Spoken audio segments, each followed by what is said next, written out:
Assalamualaikum warahmatullahi wabarakatuh. Halo para pecinta mistiker sejati, selamat datang di channel Sharing Story Misteri. Bersama saya Mr. Won.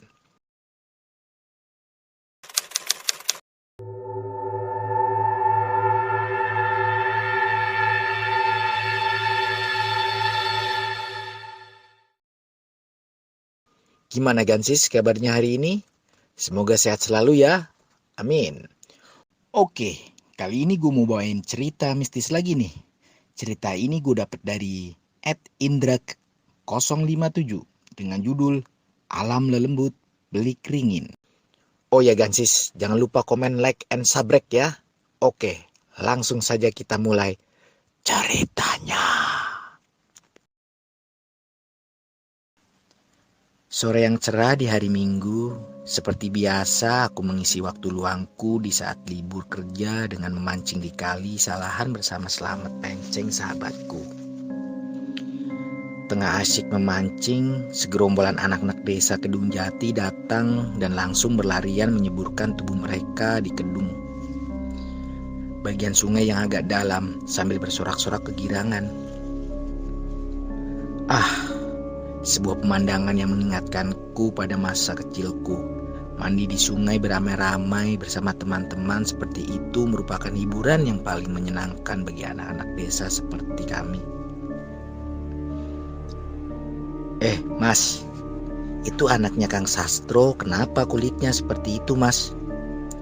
Celetuk Slamet tiba-tiba sambil menunjuk ke salah seorang anak yang bertelanjang dada, memperlihatkan kulit tubuhnya yang memang agak berbeda dengan anak-anak yang lain, dipenuhi belang-belang putih seperti bekas luka bakar. Loh, kamu ndak tahu ceritanya Tomet? Tanyaku sambil ikut memperhatikan anak itu. Ndak tuh mas. Memangnya kenapa toh?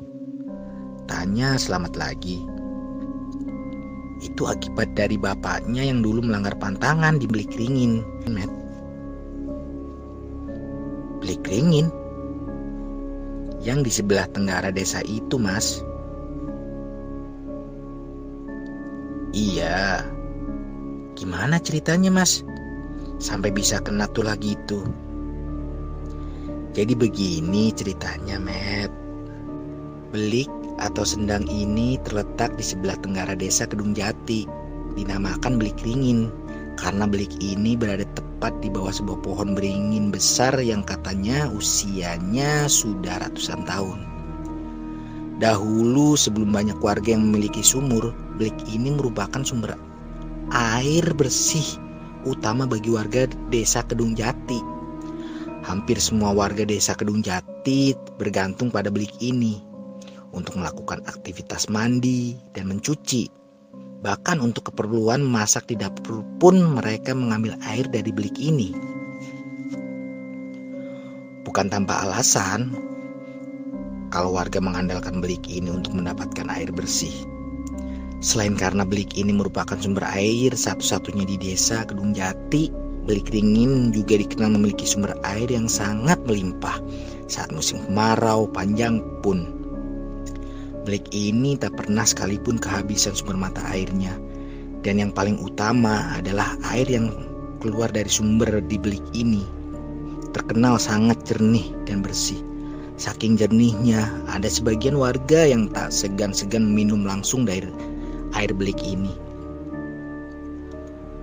Dahulu belik ini sangat terawat, dinaungi oleh sebuah pohon beringin raksasa yang konon usianya sudah ratusan tahun dan dikelilingi oleh 3 buah batu besar, membuat belik ini terasa nyaman untuk melakukan aktivitas mandi dan mencuci tanpa takut akan ada mata nakal yang mengintip mereka. Meski begitu, tak jauh berbeda dengan area Tegal Salahan yang dulu pernah aku ceritakan. Di balik kesejukan kenyamanannya, Belik Ringin ini juga menyimpan banyak misteri. Ya, sumber air utama di desa Kedung Jati ini tak kalah angker jika dibandingkan dengan area Tegal Salahan yang ada di sebelah selatan desa. Sudah banyak warga yang mengalami kejadian-kejadian aneh dan janggal belik ini. Salah satunya adalah Kang Sastro Gudel. Beliau adalah tetanggaku. Rumahnya tak begitu jauh dari balik Blik Ringin ini. Seperti biasa, sore itu selepas bekerja di sawah, Kang Sastro langsung menuju ke Blik Ringin ini untuk sekalian mandi. Letak sawahnya memang tak begitu jauh dari tempat sumber mata air itu yang berada. Sayangnya saat sampai di bilik itu ternyata masih ada seseorang perempuan yang tengah mandi. Mau tak mau Kang Sastro harus menunggu. Laki-laki itu tuh lalu duduk bersandar pada salah satu batu besar yang ada di situ sambil memandang hijaunya hamparan sawah di depannya. Tanaman padi yang subur melambungkan angannya, membayangkan saat panen nanti. Pasti hasil padinya juga melimpah ruah. Mudah-mudahan saat musim panen tiba nanti harga gabah tidak anjlok lagi seperti biasanya. Sehingga ia bisa mendapatkan keuntungan yang besar dari hasil panennya. Bruk! Tengah asik melamun, tiba-tiba Kang Sastro dikejutkan oleh jatuhnya sepotong dahan pohon beringin yang telah lapuk. Dan sebesar betis dengan panjang hampir 1 meter itu tak jauh jatuh dari tempat duduknya. Wah, rezeki nomplok nih. Dapat kayu kering. Lumayan. Bisa dibawa pulang untuk dijadikan kayu bakar. Batin Kang Sastro sambil bangkit dan memungut dahan kayu itu. Jangan diambil, Kang. Tiba-tiba sebuah suara mengejutkan Kang Sastro. Ternyata perempuan itu telah selesai mandi dan bersiap untuk pulang. Lah, kenapa toh? Kan lumayan ini, bisa buat kayu bakar. Tanya Kang Sastro heran. Ya pokoknya jangan diambil. Kan kata orang kayu dari pohon beringin ini gak boleh diambil, Kang. Apalagi sampai dijadikan kayu bakar. Pamali, bisa celaka sampean, ujar si perempuan lagi. Halah, lawong cuma kayu loh. Dah, sudah lapuk juga. Masa bisa bikin celaka?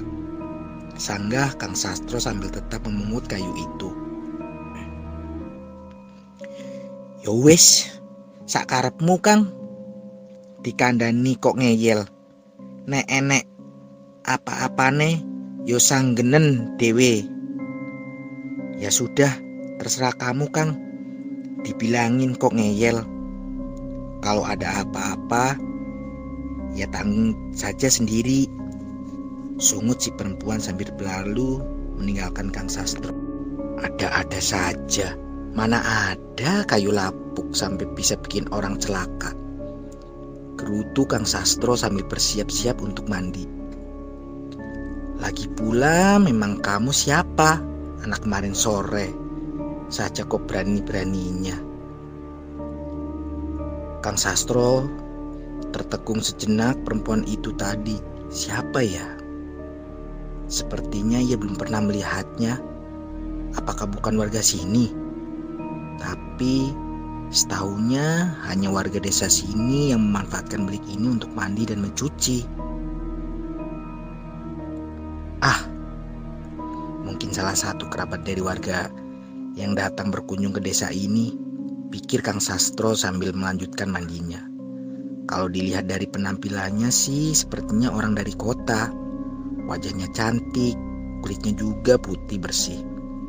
Tidak seperti kulit warga desa sini yang rata-ratanya berkulit hitam. Dan saat tadi lewat di dekatnya, ada tercium bau harum yang sangat menusuk hidung. Tunggu. Ini kok?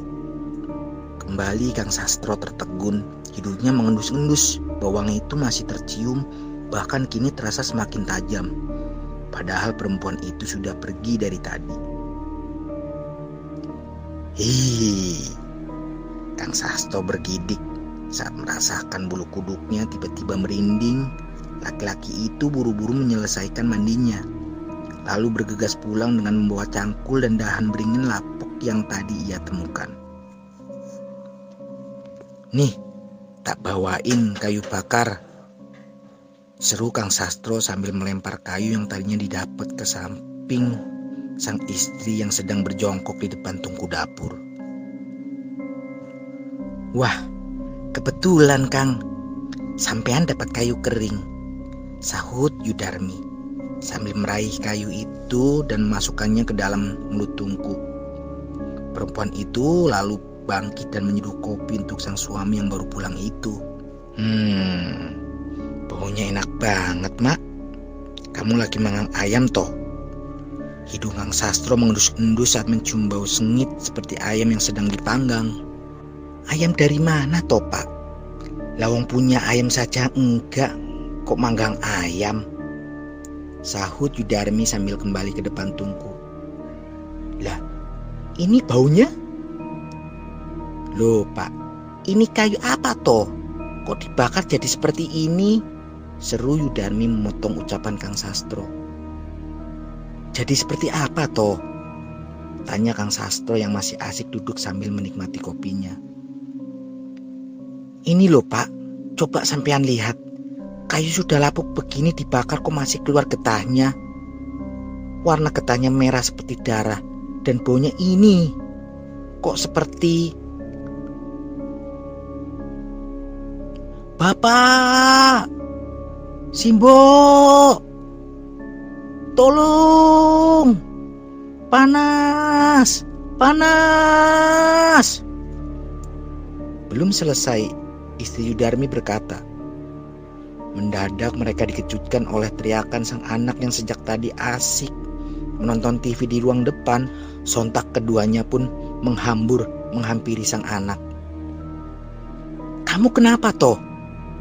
"Astagfirullah, Pak, anakmu kenapa ini?" jerit Yudarmi saat melihat sang anak tengah berguling-guling di lantai sambil berteriak-teriak sakitan. Sekujur tubuh anak itu melepuh seperti habis dibakar. "Pak!" jerit Yudarmi, tak dihiraukan lagi oleh Kang Sastro. Alih-alih menolong sang anak, laki-laki ini justru berlari kembali ke dapur. Dahan beringin lapuk yang masih menyala di dalam mulut tungku itu segera ditarik keluar, lalu ia siram dengan seember air. "Wah, panas, perih!" teriakan anak Kang Sastro mengundang para tetangga segera berdatangan untuk mengetahui apa yang sebenarnya terjadi dengan keluarga itu. "Ada apa ini? Ya Allah, anakmu kenapa, Kang? Kok sampai melepuh begitu? Ayo cepat kita tolong. Kita bawa ke rumah sakit saja. Jangan, panggil Pak Modin saja dulu." Berbagai pertanyaan dan saran dari para tetangga seolah tak dihiraukan oleh Kang Sastro. Laki-laki itu justru diam terpaku sambil matanya menatap nanar keluar rumah, di mana nampak sosok perempuan yang tadi ia temui di bilik ringin sedang berdiri di sudut halaman sambil tersenyum sinis ke arahnya. Melihat Kang Sastro yang seperti orang linglung, para tetangga akhirnya mengambil inisiatif untuk memanggil Pak Mudin, orang yang dituakan di desa Kedung Jati. Setelah datang dan mengetahui apa yang sebenarnya terjadi, laki-laki sepuh itu segera mengambil tindakan dengan bantuan para warga. Anak Kang Sastro yang masih histeris itu segera dibawa ke bilik ringin dan dimandikan di tempat itu oleh Pak Modin dengan disertai ritual-ritual khusus. Sisa dahan beringin lapuk yang sebagian sudah terbakar menjadi arang itu juga dikembalikan ke tempat semula, tempat di mana pertama kali Kang Sastro menemukannya. Beruntung, nasib baik masih memihak ke keluarga Kang Sastro. Sang anak masih bisa diselamatkan, meski mengalami sedikit cacat permanen. Kulit di sekujur tubuhnya menjadi belang-belang akibat bekas luka bakar yang dialaminya.